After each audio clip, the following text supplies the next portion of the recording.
Hello, everyone. How's everybody doing? Okay. The good thing is that I'm the last one. The bad thing is that I think I'm already drunk. Just kidding.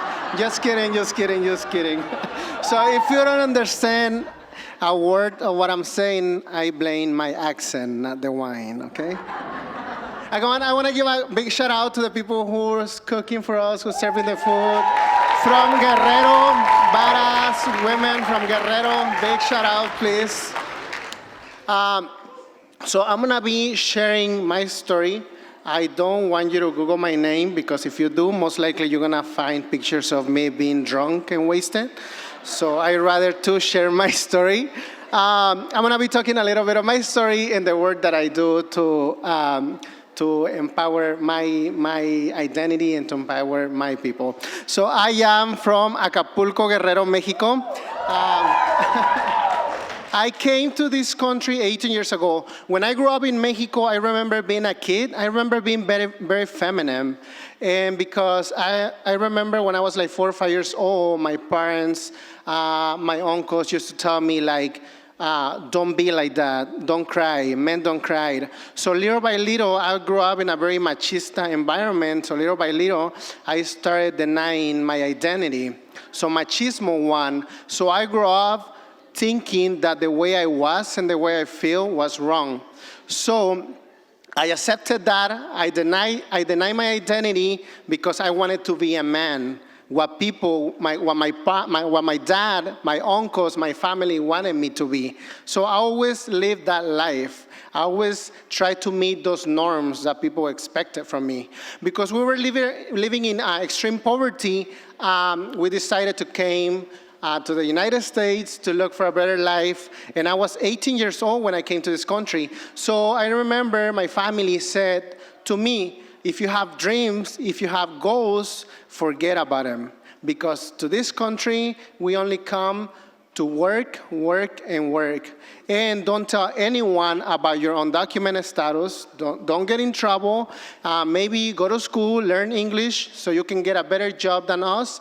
And maybe you can find a girl who has papers. You marry that girl. And then you have a happy ending. So I felt like again, I accepted that. I didn't question it because I was already conditioned to accept what society wanted from me. So I was 18 years old when I came to this country, and I spent all of my 20s living lying to society about my undocumented status and lying to my family, lying to myself about my identity. So when people ask me, Armando, what did you do in your 20s? It's really hard for me to remember or to give an answer because I don't have an answer. I don't remember what I did in my 20s. I do know that I felt very lonely. I do remember that I was a very lonely person because I was not being myself. I remember that during my 20s, one day I asked myself, what happened if I take that bunch of pills to sleep? And for me, that was my escape to freedom.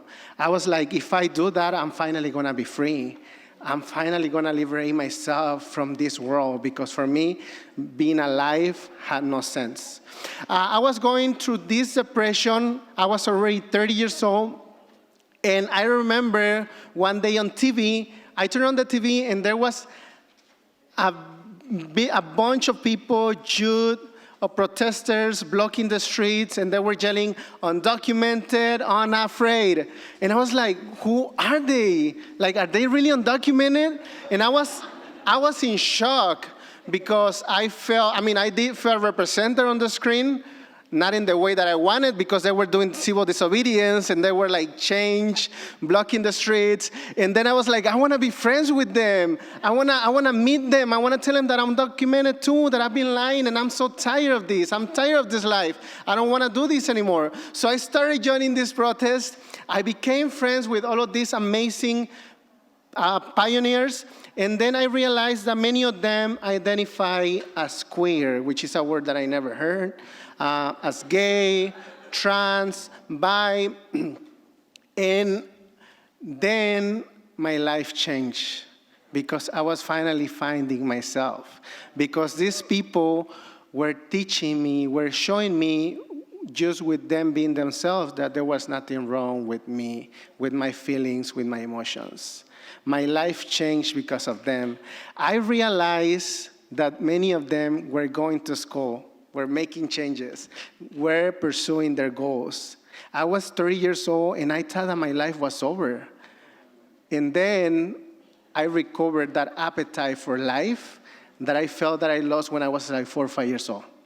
So I started pursuing my dreams, my goals. I wanted to go to school. I finally got accepted in college, and I picked filmmaking major. And I was, at the same time, eventually came out to my family. I came out as undocumented, and I was going through this depression, dealing with family acceptance.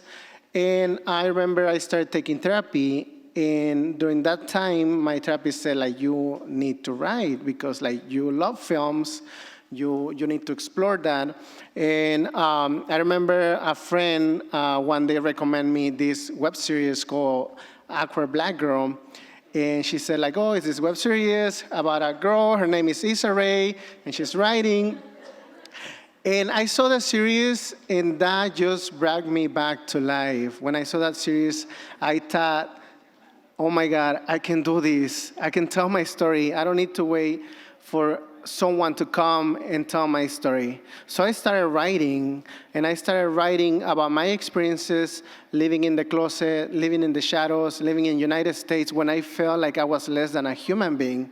That's why I'm so excited to be here, because in all of my 20s, I would never imagine that I was going to be here in family, living in this space. Being in these spaces for me, it's been with my family, being in community. So I'm so happy to be here sharing spaces with all of you.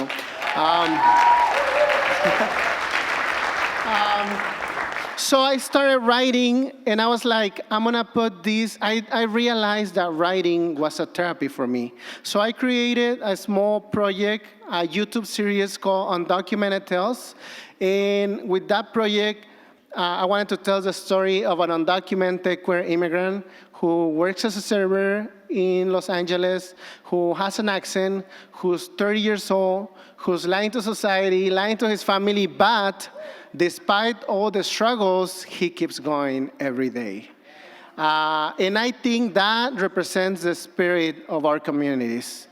That despite that we live in a country that is denying our existence every day, we manage to wake up every day and continue with our lives.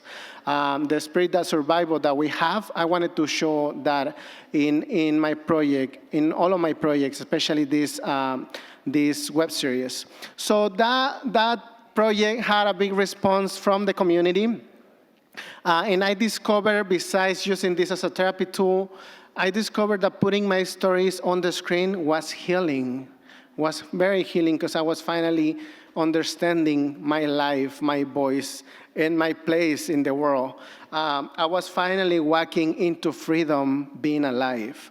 So I am now understanding that with this project, I want to humanize my people. That is something that we don't see in mainstream media. With my project, I get to show, with my stories, I get to show people being human beings, falling in love, dancing, laughing, crying.